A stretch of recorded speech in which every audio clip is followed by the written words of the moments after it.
Estamos empezando por el tema de los paradigmas. La vez pasada dijimos que un paradigma es así como una visión, una posición ante la vida, un enfoque científico, una ontología, etc. Y habíamos visto que había tres grandes paradigmas en el derecho, que era el positivismo, el naturalismo y el enfoque sociológico. El enfoque positivista o paradigma positivista es aquel que va a definir el derecho como derecho igual a norma política o a código político, derecho a constitución, pues.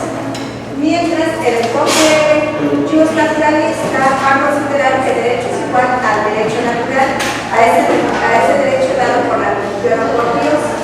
Y finalmente el enfoque sociológico tiene que ver con entender al derecho como la norma, pero en el contexto económico, político y social. Esos son los tres grandes paradigmas jurídicos tradicionales. Ahora bien, ¿cuál es el paradigma actual? Bueno, el paradigma actual tiene varios nombres, que sería el enfoque de los derechos humanos, también llamado el enfoque garantista, el enfoque de la teoría de la argumentación. Esos son los actuales enfoques o las nuevas corrientes en el derecho. Las nuevas corrientes en el derecho están la corriente de Luigi Ferrajoli, que es la corriente garantista del derecho, las garantías para el individuo. El enfoque de la teoría de la argumentación es la propuesta de Manuel Atienza en España, donde considera que todo derecho es más que otra cosa argumentación, argumentar. Otra corriente de las actuales está el enfoque de los derechos humanos, donde se considera que todo el derecho debe apuntar hacia la defensa de los derechos humanos. Bien, también la vez pasada escuché que les nombraba mucho el maestro Christopher de los paradigmas.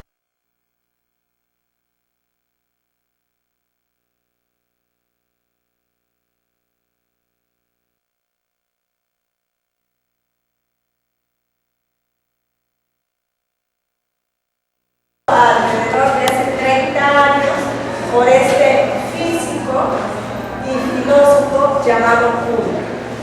Kuhn escribe la estructura de las revoluciones científicas y con este libro de ciencia, de física y de filosofía demuestra que todas las ciencias avanzan pero no en forma continua, que la evolución de las ciencias no es así, ni tampoco es así, sino que la evolución de las ciencias es a través de saltos, que la evolución de la ciencia, ya sea derecho, física, química, lo que sea, está así, después da otro salto, después un salto para acá, después otro salto, y estos saltos se llaman paradigmas. La palabra paradigma proviene de este libro, La estructura de las revoluciones científicas, de este filósofo, que va a decir, físico, que va a decir, por ejemplo, en el derecho, durante mucho tiempo, el paradigma fue el paradigma de Kelsen, el paradigma kelseniano. ¿Y qué cosa decía Kelsen? Pues Kelsen es el gran positivista del derecho. Kelsen es el gran positivista dogmático del derecho, que va a definir al derecho igual a norma jurídica igual a sistema jurídico. Para todo aquel que es positivista, para todo aquel que es dogmático, para todo aquel abogado que es kelseniano, estoy sufriendo por el calor igual que ustedes ya, ahora ya estamos para todo aquel que es positivista, que es dogmático, que es kelseniano, ¿qué va a entender? ¿Qué va a decir? Bueno, pues que el derecho no es la religión, que el derecho no es la sociología, que el derecho es solamente norma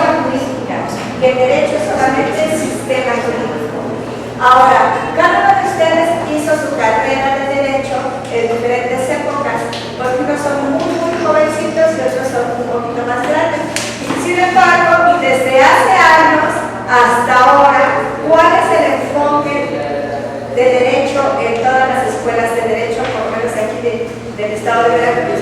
Pues el enfoque es el enfoque kelseniano, el enfoque positivista, en donde el derecho es igual a Código Civil, Código Penal, Constitución, normas, es decir, norma jurídica, sistema jurídico.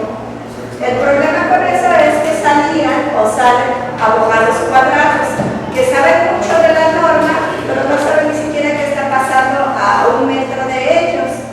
Y además, el paradigma kelseniano, el paradigma positivista, ha sido superado por el paradigma del enfoque sociológico y ha sido superado por los paradigmas actuales. ¿Cuáles son los paradigmas actuales? El de Manuel Atienza, teoría de la argumentación, el de Robert Alexy, también teoría de la argumentación, el enfoque de los derechos humanos de Felipe Rayoli, el Italia. Esos son los nuevos paradigmas. Esos paradigmas, ¿qué van a decir a diferencia del enfoque kelseniano? A diferencia del enfoque kelseniano, los nuevos, los actuales paradigmas van a decir que derecho es igual a norma jurídica, igual a sistema jurídico, más, y ahí viene la diferencia, más principios jurídicos. Estos principios remiten a ética, más principios jurídicos. Aquí quien lo postula, Ronald Dworkin, con su famoso libro Los derechos en serio. ¿Qué van a decir las actuales corrientes? Bueno, que derecho es norma jurídica más sistema jurídico más ponderar. Y hablar de ponderar es hablar de argumentar. Y ahí entra Atienza y Alexy. ¿Qué otra cosa van a decir las nuevas corrientes? Pues que derecho es igual a norma jurídica, sistema jurídico más dar razones para actuar, más defensa de los derechos humanos. Entonces, la diferencia entre un enfoque positivista es que se reduce solo al código, es decir, a la Constitución, a las leyes, a las normas, y un enfoque actual va a recuperar principios, si estamos en el paradigma de networking, o va a recuperar la ponderación, si estamos en el paradigma de la teoría de la argumentación, o va a recuperar la justicia, los derechos humanos, razones para sostener las sentencias, si estamos en el enfoque de los derechos humanos o de la teoría de la argumentación. Esto es lo nuevo. Esto es lo viejo, el enfoque kelseniano, positivista, dogmático. Bueno, entonces, ya terminamos con el primer punto. Era solo recordar que el asunto de los paradigmas viene de este libro, La estructura de las revoluciones científicas, con Kuhn. Hablamos que el enfoque dogmático o positivista es de Kelsen. Vimos estos otros nuevos enfoques y nos vamos al punto 2. En mi investigación científica, punto 2, en mi investigación científica, dentro de las ciencias sociales hay dos grandes paradigmas metodológicos, dos grandes maneras de hacer una investigación científica en ciencias sociales. ¿Cuáles son esas dos grandes maneras de hacer una investigación científica en ciencias sociales y por lo tanto en derecho?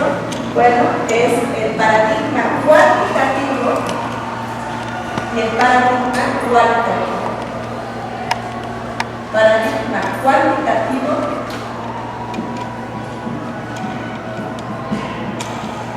y el paradigma cualitativo.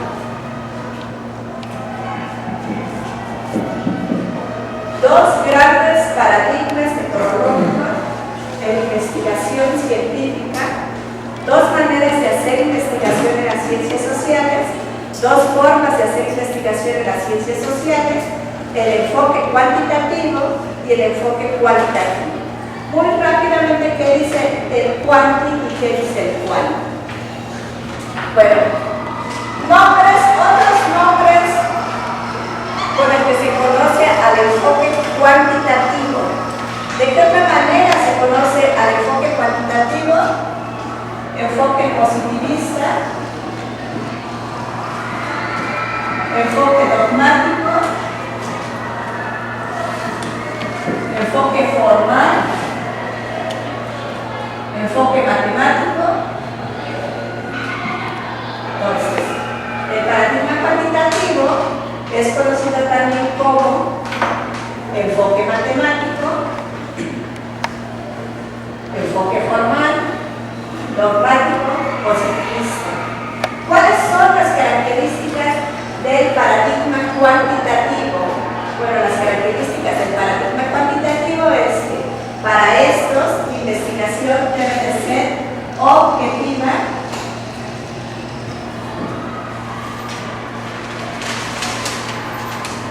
y se usa la lógica deductiva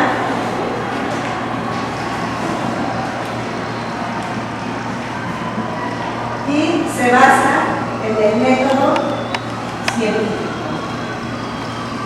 El enfoque cuantitativo va a decir que la investigación debe ser objetiva, que la lógica más importante es la deductiva y que una manera de hacer investigación con el enfoque cuantitativo es aplicar el método científico. ¿Cuáles son los pasos de ese método científico? Bueno, los pasos del método científico son cuerpo de conocimiento, ahorita se los explico, planteamiento del problema, observación, experimentación, hipótesis, observación, experimentación, leyes, ahorita se los explico. Entonces, de acuerdo al paradigma positivista o cuantitativo, la investigación es científica en la medida en que se aplica el método científico. El trabajo es científico en la medida en que se aplican los pasos del método científico. Ahora bien, ¿cuáles son los pasos del método científico? ¿Cuáles son esos pasos para que se haga una investigación bajo el enfoque? Plantear mi problema, pero antes de plantear mi problema, siempre, afortunadamente, ya va a haber un cuerpo de conocimiento. Eso quiere decir que por muy novedoso que sea nuestro problema, pues siempre ya tenemos libros, artículos, autores que han hablado sobre ese problema. Entonces el primer paso es el cuerpo de conocimientos. Nosotros podemos elegir acerca de que vamos a trabajar sobre el juez de control. Pues vamos a tener un cuerpo de conocimiento, todo lo que nos han dicho los autores chilenos, los autores de Perú y ya muchos autores mexicanos que nos han hablado del trabajo, la labor del juez de control. O vas a suponer que uno de los temas de tesis de ustedes es acerca de los principios en el nuevo proceso penal acusatorio. Pues ya hay un cuerpo de conocimiento, no van a partir de cero. Entonces, por muy novedoso que sea su tema, si su tema es, por ejemplo, análisis del auto de vinculación a proceso, pues también hay un cuerpo de conocimiento. El primer paso del método científico. Hay un cuerpo de conocimiento, hago el planteamiento de mi problema y de acuerdo al método científico se hacen observaciones y experimentaciones que en ciencias sociales y en derecho equivaldría a análisis de la bibliografía que tenemos. En ciencias naturales se habla de observación y experimentación, pero en derecho se puede hablar de lectura de comprensión de las obras, o en el caso de que se haga algo cualitativo, pues más que observaciones y experimentaciones son aplicación de cuestionarios, pero eso es cuando menos. De acuerdo al método científico, los pasos son cuerpo del conocimiento, planteamiento del problema, observación y experimentación y formulación de hipótesis. Una hipótesis que me va a dar respuesta a ese problema. Yo formulo una hipótesis que trata de dar respuesta a este problema. Las hipótesis son enunciados generales que se caracterizan por no estar comprobados. Vuelvo a seguir leyendo en el método científico vuelva a hacer observaciones y experimentaciones. En nuestra ciencia sigo leyendo la bibliografía hasta que mi hipótesis la convierto en ley. La ley entonces es una hipótesis ya comprobada. Cuerpo del conocimiento, planteamiento del problema, observación, experimentación, formulación de hipótesis, nuevamente observación y experimentación para comprobar la hipótesis, y cuando compruebo la hipótesis, esta se convierte en ley. Después tenemos un conjunto de leyes, un conjunto de leyes conforman la teoría. Si estas leyes hablan, por ejemplo, de enseñanza-aprendizaje, de calificaciones, de alumnos, de maestros, de escuelas, la teoría es educativa. Si en cambio estas leyes me hablan acerca de la naturaleza de la materia, entonces tengo una teoría física. Y si estas leyes me hablan de defensa, acusado, imputado, abogado, etc., conceptos jurídicos fundamentales, entonces tengo una teoría jurídica. Bueno, este es el paso más alto dentro del método científico, la creación de teorías. Pero las teorías las tenemos que aplicar, nos tienen que servir para algo. ¿Cómo aplico la teoría o para qué me sirve la teoría? Para dos cosas. Para hacer explicaciones científicas y para hacer predicciones científicas.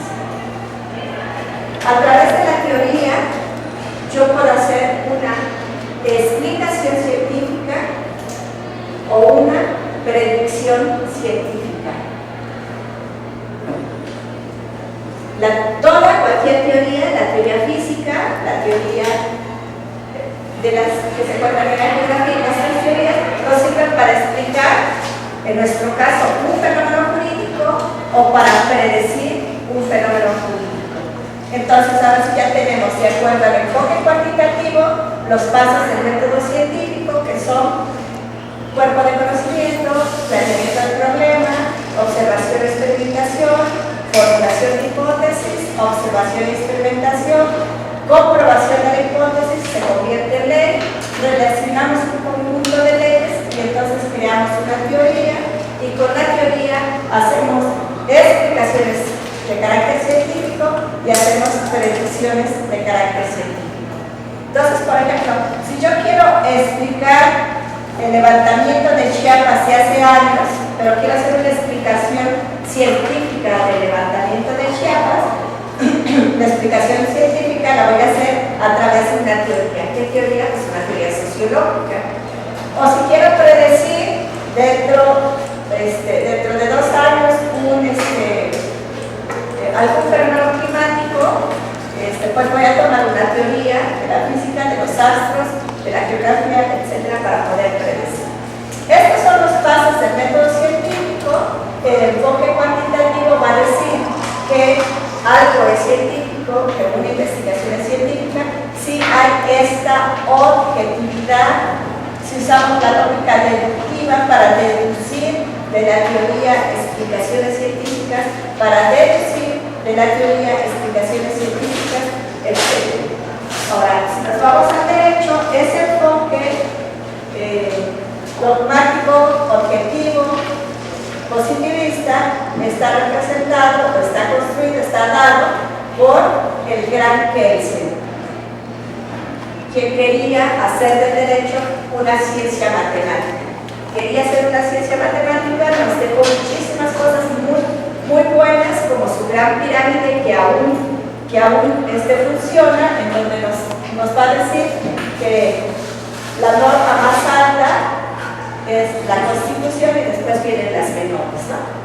Ahora bien, frente al enfoque positivista de unos 50 años para acá en Europa y de unos 20 años para acá en México, tenemos un nuevo paradigma. Este nuevo paradigma cualitativo va a surgir a partir de señalar que lo más importante en ciencias humanas y por lo tanto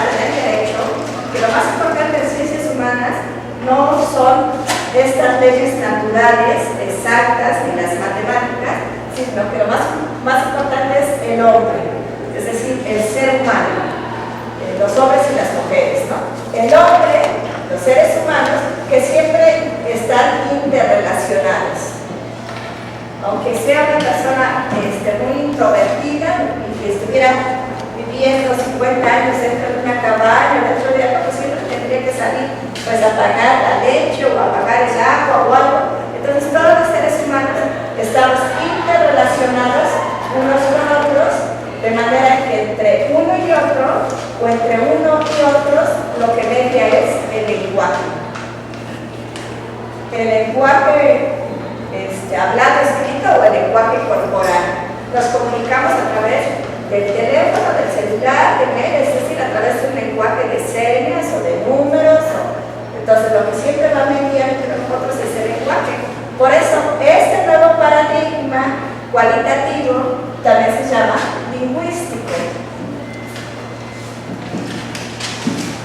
Así como el cuantitativo se llama positivista, dogmático, formal, matemático, incluso le dicen el enfoque cuadrado, acá tenemos el enfoque cualitativo que se llama lingüístico, porque parte de señalar que lo que media entre todos los hombres, hablando de hombres y mujeres, es el lenguaje. Ahora, también señala este enfoque que lo importante no es las leyes naturales, sino interpretar el fenómeno humano. Y el derecho, lo importante sería, de acuerdo con este enfoque, la interpretación del derecho, la interpretación de las leyes.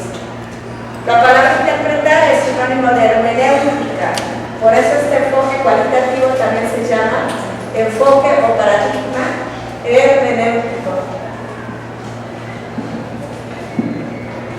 En este paradigma cualitativo tenemos autores como Habermas, que consideran obra de derecho que se llama facticidad y validez. Bajo el enfoque cualitativo, Habermas, con su libro Facticidad y Validez, lo que nos dice es que el derecho es norma jurídica más contexto político, económico y social.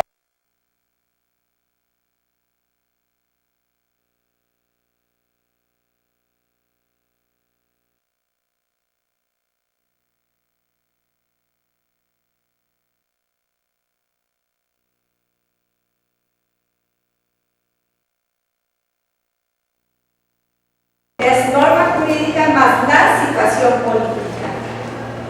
Para la propuesta de los cualitativos, el derecho no solamente es código civil, penal, constitución, sino es también la situación económica, política, social que se está viviendo. Nunca es lo mismo, van a decir hechos y ya uno puede estar de acuerdo o a favor o en contra, pero los cualitativos van a decir nunca va a ser lo mismo una situación jurídica cuando se está en un proceso de elecciones que cuando no hay elecciones, y eso sí lo vemos, ¿no? Hay procesos de elecciones y entonces ya se pagan las becas, ya se resuelven los problemas, se quitan las elecciones, entonces otra vuelta tienen las dificultades. ¿Qué van a decir este enfoque cualitativo? Pues que el derecho debe ser analizado de forma crítica. ¿Y qué quiere decir que el derecho sea analizado de forma crítica de acuerdo a este enfoque? Pues quiere decir que no se basa no solo en la norma, sino que tome en cuenta el contexto histórico, político, social. Mientras estos, los que enseñan los puros, niegan todas las cuestiones sociales, económicas, políticas, por supuesto niega la ética, porque decía Kelsen, la ética contamina el derecho y todo lo demás también lo contamina. Para esto, hablar del derecho y a Foucault es hablar de lo que realmente está pasando, es decir, la norma más del contexto político. Bueno, entonces los nombres de este enfoque cualitativo son lingüístico, hermenéutico, crítico, también se llama tópico, como sinónimo de retórica, tópico o retórica.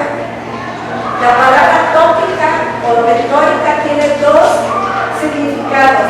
El significado negativo que no nos interesa, la palabra tópica o quitaros el significado negativo que no nos interesa y que consiste, para tenemos un compañero que es bien rochero, no es bien retórico, o sea, puro rollo, eso no nos interesa, ese tipo de tópico, retórica no nos interesa.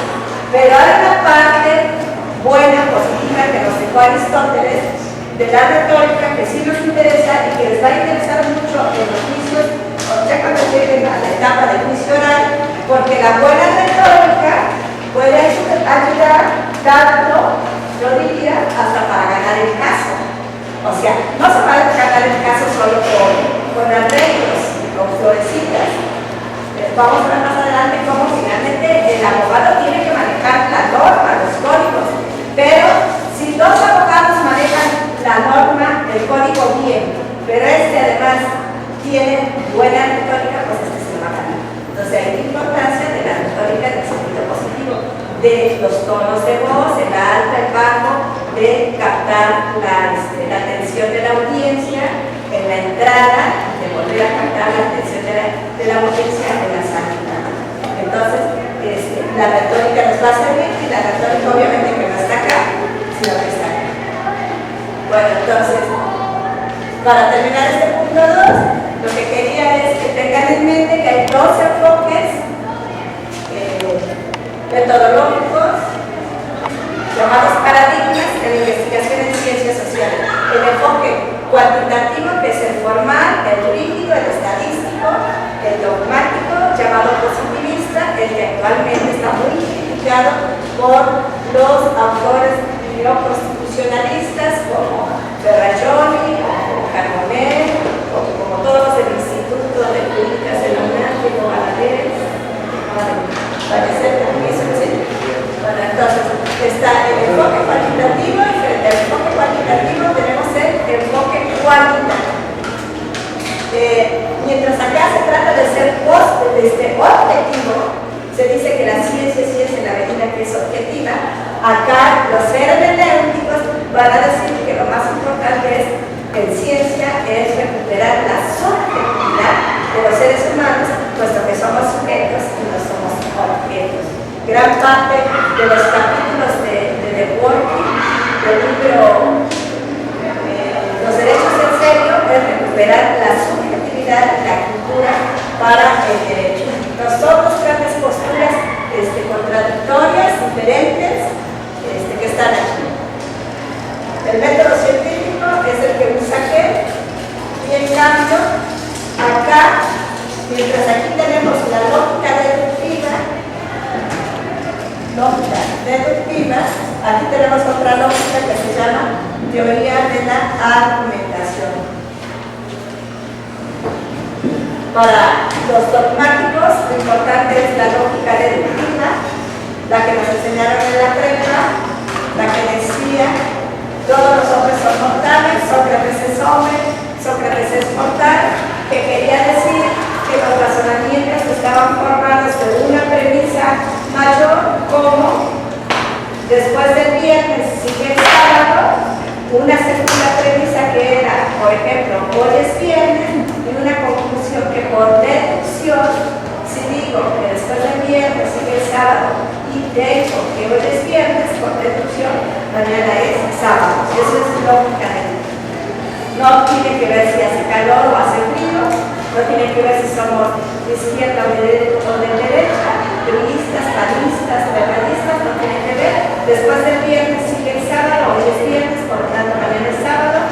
Esa es la lógica deductiva, esa es la lógica que él señala, esa es la lógica de los juristas dogmáticos.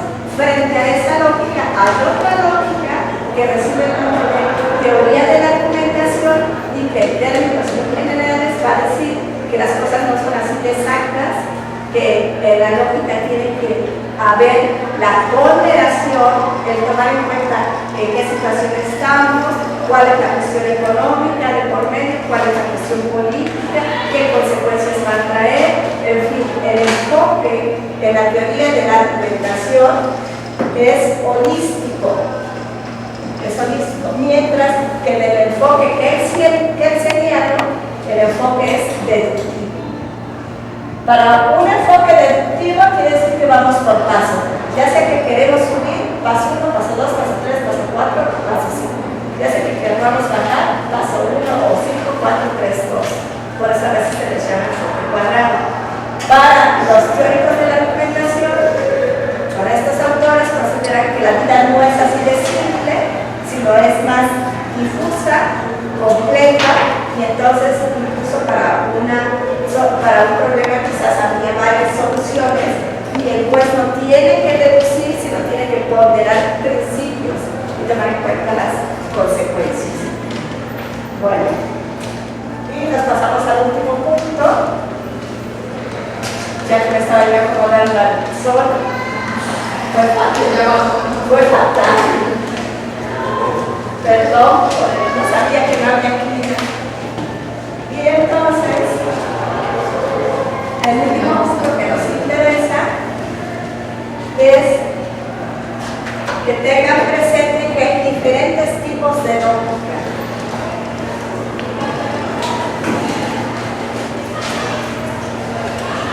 Tenemos la lógica inductiva.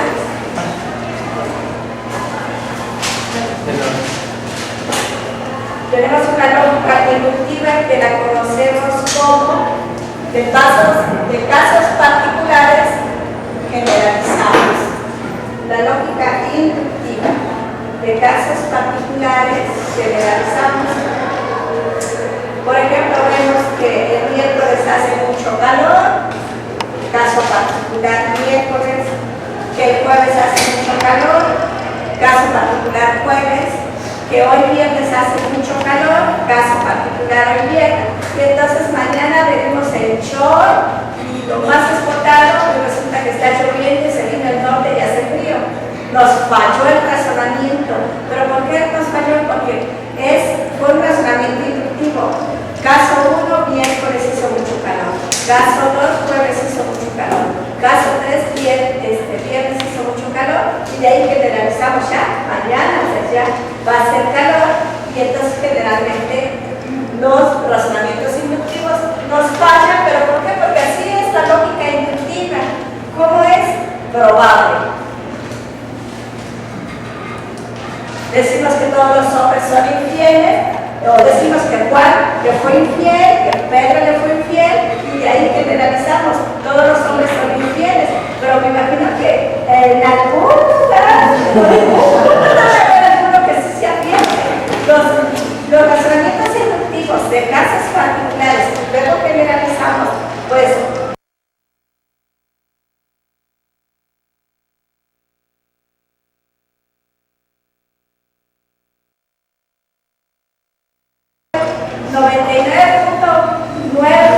de que sean probables, pero nunca son exactos. ¿Cuáles son los razonamientos que sí son exactos? Los razonamientos deductivos. Además de la lógica inductiva, tenemos la lógica deductiva. ¿Qué nos dice la lógica deductiva? Pues que si tenemos premisa 1, premisa 2, premisa 3, 4, 5, 6 y deducimos de aquí una conclusión, si esta conclusión la sacamos de aquí, pues entonces siempre va a ser válida y correcta, como el ejemplo tonto, pero que nos puede servir. Premisa número 1, después del viernes sigue el sábado. Premisa 2, hoy es viernes. Conclusión, pues no tiene que poner sábado, ¿no? De que conclusión, pues quizás sea sábado, a lo mejor sea sábado, ¿no? Si tengo la premisa 1, que después del viernes sigue el sábado, y tengo la premisa 2 de que hoy es viernes, forzosamente la única conclusión va a ser que mañana es sábado. Ahí no hay probabilidad. La deductiva es una lógica matemática. Y como lógica matemática es exacta. La lógica deductiva es una lógica matemática y como lógica matemática es exacta. Eso quiere decir que la lógica deductiva, 2 más 2 van a ser 4, aunque sea un país capitalista o un país socialista. Aunque seamos amarillos, rojos o azules, 2 más 2 son 4. Para los dogmáticos del derecho, para los kelsenianos, la sentencia del juez, la conclusión, la sentencia motivación y por fundamentación. Es decir, va a tomar en cuenta una ley que está en el Código Penal, si estamos en el área de lo penal, va a tomar en cuenta una ley y va a tomar en cuenta varios hechos, un hecho, dos, tres, los que sean relacionados. Y si todo esto encaja en la primera parte del tipo, entonces la sentencia va a tener que ser la segunda parte de esa ley, ¿no? Si, un ejemplo tonto, pero si mató con estas características, entonces 30 años de prisión. Si mató con tales características, 30 años de prisión. Resulta que sí se dieron esas características. No le quedó otra más que 30 años de prisión. Silogismo aristotélico, lógica deductiva, enfoque kelseniano. Ahora bien, para los teóricos de la argumentación, para el nuevo enfoque, ellos consideran que no aplica, que la realidad es que el juez no aplica este silogismo, sino que el juez lo que hace es aplicar lo que se llama, una lógica que se llama teoría de la argumentación, desarrollada en Alemania por Robert Alexi, en España por Manuel Atienza, en México por los abogados del ITAM. La teoría de la argumentación lo que va a decir es que no es tanto la deducción, no es el enfoque matemático, sino que en el derecho hay principios jurídicos, y que para aplicar estos principios el juez tiene que ponderar, reflexionar, es decir, pensar. En el otro, en el enfoque kelseniano, aquí el juez se supone que no piensa, hacer una máquina lo podría hacer. Meto mi código penal a la computadora, meto los hechos, y como es exacto, pues nuestra computadora me puede decir, bueno, pasó esto, entonces hago 30 años de prisión. Pero para los teóricos de la argumentación, lo que van a decir es que el trabajo del juez no es tan cuadrado, que el juez también, que el juez no es técnico, que el juez hace ciencia, y que por lo tanto el juez trata de ponderar, reflexionar, tomar en cuenta un sinfín de cosas. Y después de tomar en cuenta muchos elementos, muchos pedacitos del rompecabezas, entonces ya es cuando dicta la sentencia. Este es un símbolo de la lógica, que quiere decir por lo tanto, y ya después dicta la sentencia. Ahora, ¿quién tiene la razón? Bueno, los kelsenianos, los dogmáticos, siguen pensando que el derecho debe ser así objetivo, con una obra nota, que siguen pensando que el conocimiento está hasta allá, y si uno estudia una licenciatura se acerca más, y si uno estudia una maestría se acerca más, y si uno estudia un doctorado casi está tocando al conocimiento grandote que está hasta allá afuera. Para los teóricos de la argumentación, el conocimiento no está afuera, sino que el conocimiento se construye. Para los teóricos de la argumentación, el verdadero conocimiento no es la objetividad, sino recuperar la subjetividad del imputado, del acusado, del abogado defensor, del MP, de todo. Recuperar la subjetividad, que en última instancia es la dignidad que defiende todo el paradigma de los derechos humanos. Ahora, ¿quién tiene la razón? Bueno, creo que aquí es como las cuestiones filosóficas. En las cuestiones filosóficas no se trata de que este tiene la razón y punto. No es así de simple, sino que se trata un poco de quién da mejores elementos para que en ese momento uno se incline, ahora sí, que hacia lo deductivo o hacia lo de ponderar, reflexivo, crítica. Hablar aquí de crítica es de que para el derecho es importante tomar el contexto histórico, político, social, como lo ha señalado Habermas. Ahora bien, en varios de los libros que he escrito sobre lógica política y que me he preguntado la siguiente cuestión: ¿cuál es la lógica del jurista? ¿La lógica deductiva, exacta, como dicen los cristianos, o la teoría de la argumentación, la difusa, he llegado a la conclusión de que he llegado a la conclusión de que la lógica reduccionista es lo que he llamado una lógica basada en la teoría de la madre de las agujetas. ¿Qué cosa he querido decir con esa teoría de la madre de las agujetas? Bueno, pues que el derecho es tan grandioso y el abogado lo es más, que hace uso de las dos lógicas de una manera así como cuando se amarra uno las agujetas del zapato. Yo creo que la grandeza del derecho está en eso, de que, número uno, el abogado debe ser coherente en este sentido. Debe ser lógico. No puede ser incoherente. No puede estar defendiendo, diciendo una cosa y después contradiciéndote. Entonces, por supuesto que el abogado debe ser lógico en este sentido, debe ser coherente, pero a la vez de que es coherente, así también tiene que ir amarrándose con la otra, con la teoría de la argumentación. Un buen abogado debe, como dice Kelsen, manejar al derecho y al revés la Constitución, los códigos, las leyes, saber cuándo hay una contradicción, quitarla o señalarla, etc. Pero por otro lado, un buen abogado, a la vez de que aplica la lógica deductiva, debe también aplicar la teoría de la argumentación en el sentido de ponderar principios, tomar en cuenta todo el contexto, mencionar ese contexto para que en última instancia su sentencia, lo que se está pidiendo, se fundamente y se motive desde lo deductivo como desde la teoría de la argumentación. Yo creo que las dos son importantes. En forma explícita, la sentencia siempre va a estar redactada en una lógica deductiva. La sentencia no puede redactarse así. La sentencia siempre va a estar P, entonces Q, tuvimos P, por lo tanto la sentencia es Q. Entonces, en forma explícita.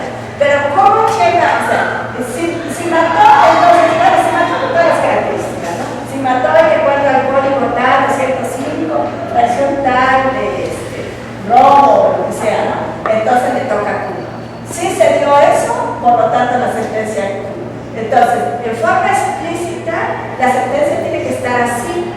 No debe haber dudas, no debe haber la mínima duda. Sin embargo, la gran cuestión, como diría Atienza, es cómo el juez llega a esto.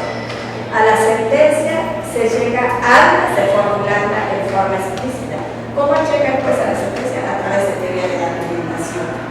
Es decir, primero, a través de una teoría de la argumentación, de ir reflexionando. Va a ser le voy a aplicar esto.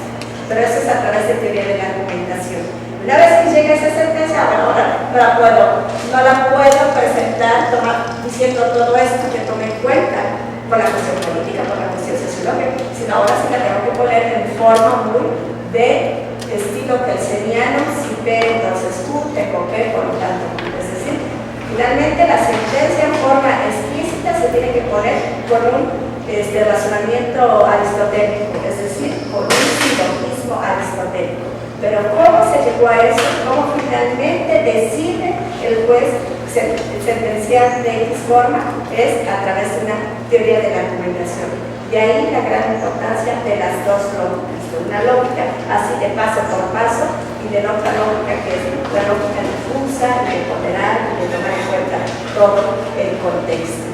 Bien, esta sería la parte como sustancial de su curso, de mi curso de técnicas para elaborar una tesis.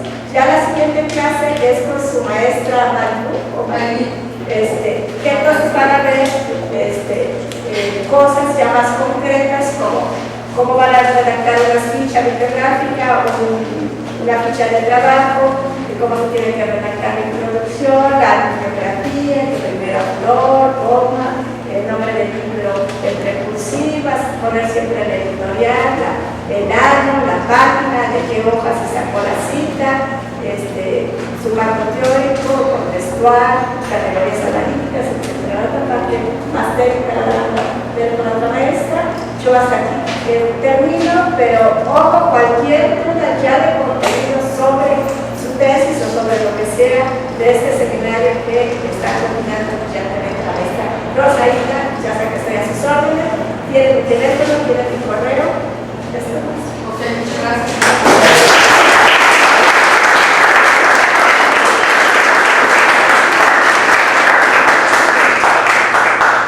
Bueno, como ha sido muy precisa la maestra, vamos a hacer ahora un cambio de escenario.